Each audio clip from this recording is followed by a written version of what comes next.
Assalamualaikum warahmatullahi wabarakatuh, sahabat sejuta kisah. Bahagia sekali kami bisa kembali hadir menjumpai Anda.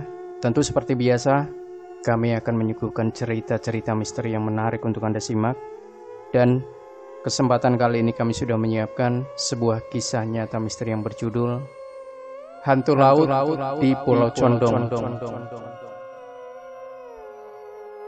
Pasir pantai yang putih, langit yang biru dan sunset yang menakjubkan adalah kombinasi keindahan yang dimiliki Pulau Condong.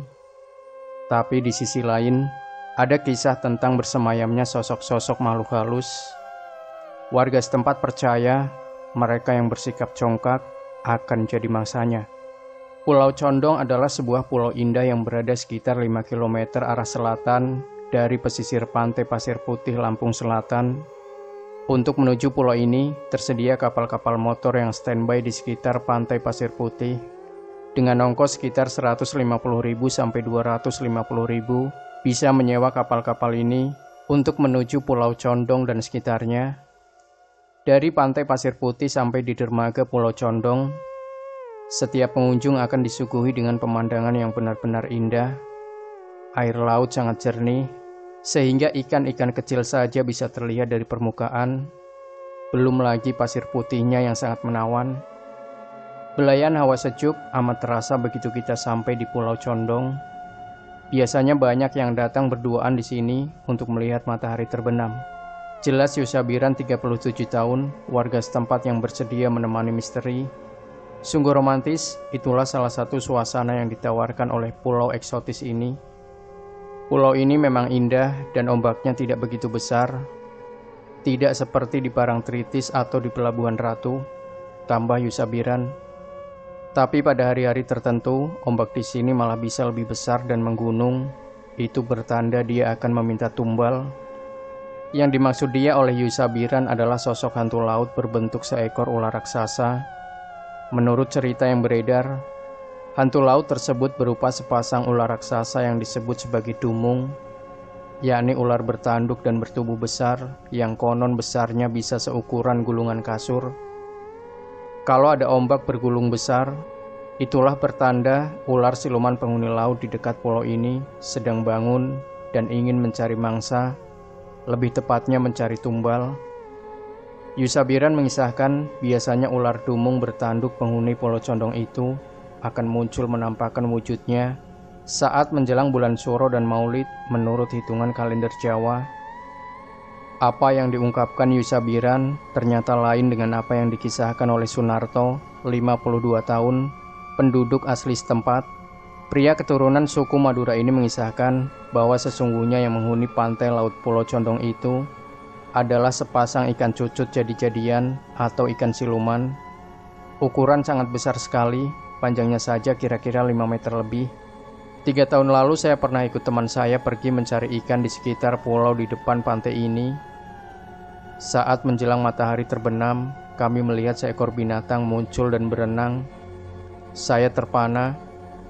Teman saya bilang bahwa itu ikan cucut siluman penunggu laut ini, dan makhluk itu akan mengambil, memangsa korbannya pada hari-hari tertentu saja. Dan yang akan dijadikan mangsanya juga kebanyakan orang-orang yang berperilaku sombong dan angkuh, tutur Sunarto sedikit hati-hati. Tapi kalau kita cerita pada orang-orang yang suka datang dan berwisata ke pulau ini, rata-rata sih tidak percaya. Malah tidak sedikit dari mereka yang malah balik mencibir. Tambahnya, siapa yang mau percaya kisah semacam itu? Ya, rasanya memang sulit untuk mendapatkan jawaban itu. Karena ombak laut di Pulau Condong sangat ramah dan alunannya lembut. Deburnya tak sehebat gemuruh pantai selatan Laut Jawa. Pantainya nan landai, tempat bermain anak-anak berlarian. Banyak pasangan muda-mudi yang tengah asik memadu kasih, mengungkapkan cinta dan keceriaan. Orang-orang tua menggelar tikar sambil bersantap bersama keluarga. Jadi tak ada kesan bahwa pantai di Pulau Condong ini mengandung satu kekuatan yang bersifat gaib. Bahwa di dalam laut yang tenang itu ada sejenis makhluk ganas bernama ular dumung bertanduk dan ikan cucut yang berukuran besar dan panjang. Semua ini bisa jadi hanya sebuah dongeng belaka. Tapi bagi yang percaya, Kedua jenis makhluk siluman dan ganas itu ditenggarai berasal dari Selat Sunda yang berkiblat pada Laut Selatan. Sepasang makhluk itu konon memang pernah dipelihara oleh Kanjeng Ratu Kidul karena telah menyalahi peraturan dan selalu melakukan kesalahan yang begitu fatal, maka mereka dihukum dengan jalan disingkirkan. Memang tujuan misteri dan rombongan ke pulau ini salah satunya adalah untuk melakukan panjat tebing, sebuah tantangan bagi jiwa maskulin. Rencana pemanjatannya sendiri baru akan kami realisasikan pada hari kedua keesokan harinya. Menurut penuturan Yusabian, ada dua karakteristik tebing di Pulau Condong. Yang pertama untuk kegiatan sport yang tingginya kurang lebih 15 meter dengan kesulitan yang relatif rendah. Dan yang kedua, tebing untuk adventure dengan tinggi sekitar 600 meter yang memiliki tingkat kesulitan lebih tinggi. Sebelum memulai pemanjatan di tebing adventure, kami melakukan pemanasan terlebih dahulu di tebing sport. Akhirnya kami pun menjajal tebing adventure yang terasa menjulang di hadapan kami. Dibutuhkan waktu berjam-jam untuk mencapai puncak tebing. Namun yang menggembirakan, di tengah-tengah pemanjatan yang melelahkan, kami menemukan sarang burung elang laut di dalamnya.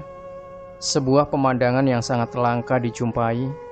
Hal ini cukup membantu mengurangi rasa lelah, apalagi saat membalikkan badan, menyaksikan hamparan samudra Indonesia, dan samar-samar jejak bukit barisan.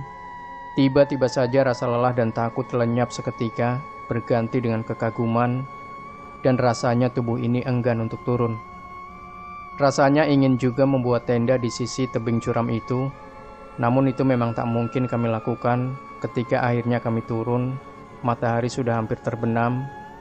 Dengan ditemani secangkir kopi dan sekeping biskuit, kami duduk di pinggir pantai menyaksikan tenggelamnya matahari yang nampak menakjubkan.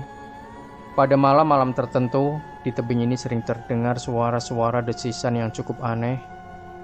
Kalau diteliti secara seksama, sepintas suaranya mirip dengan desisan ular. Sebagian orang mempercayai suara itu memang suara desisan ular, tapi berukuran raksasa atau lazim disebut naga, yaitu makhluk halus penunggu Pulau Condong ini, kata Yusabiran. Namun sekali lagi Yusabiran menegaskan, Pulau Condong dan alam sekitarnya memang dihuni sejumlah makhluk halus.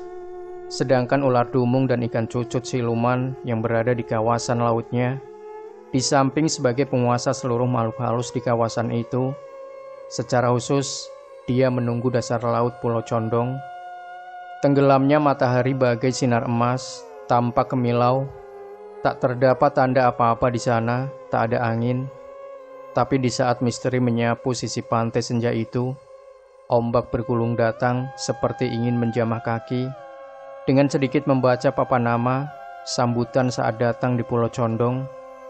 Doa penghubung misteri mencoba berdiri di pesisir, memandang ke tengah, merasakan sapuan angin laut yang nampak garing dan berbau khas alam laut.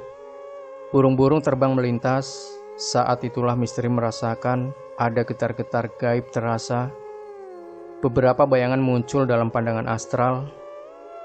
Dalam pandangan astral itu, ternyata bukan makhluk berjenis ular dumung bertanduk atau ikan cucut siluman yang menampakkan sosoknya, melainkan para penghuni pantai lainnya, hantu-hantu laut yang beragam wujud.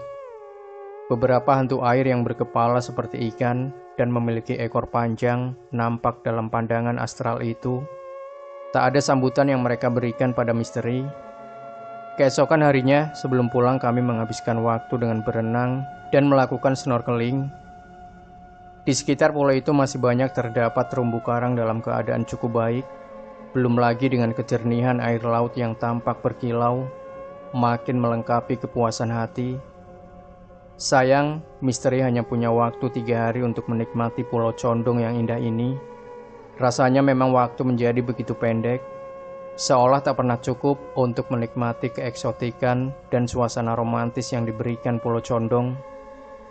Namun misteri mendapat keyakinan bahwa alam gaib memang aneh dan amat berbeda dengan alam nyata. Pantai Pulau Condong tidak begitu ganas selama kita tidak berlaku angkuh dan sombong pada sesama ciptaannya. Karena dimanapun yang namanya siluman air paling suka bertempat tinggal di lokasi seperti itu. Oleh karena itu, sebelum melakukan sesuatu, serahkan diri kita pada kekuasaan Tuhan dan jangan lupa untuk selalu menyebut nama-Nya.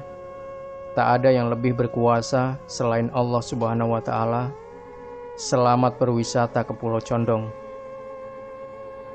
Demikian sahabat Sejuta Kisah, tinggalkan komentar Anda, like, share video ini, subscribe channel Sejuta Kisah, dan terus nantikan cerita-cerita misteri terbaru dari kami setiap harinya. Wassalamualaikum warahmatullahi wabarakatuh.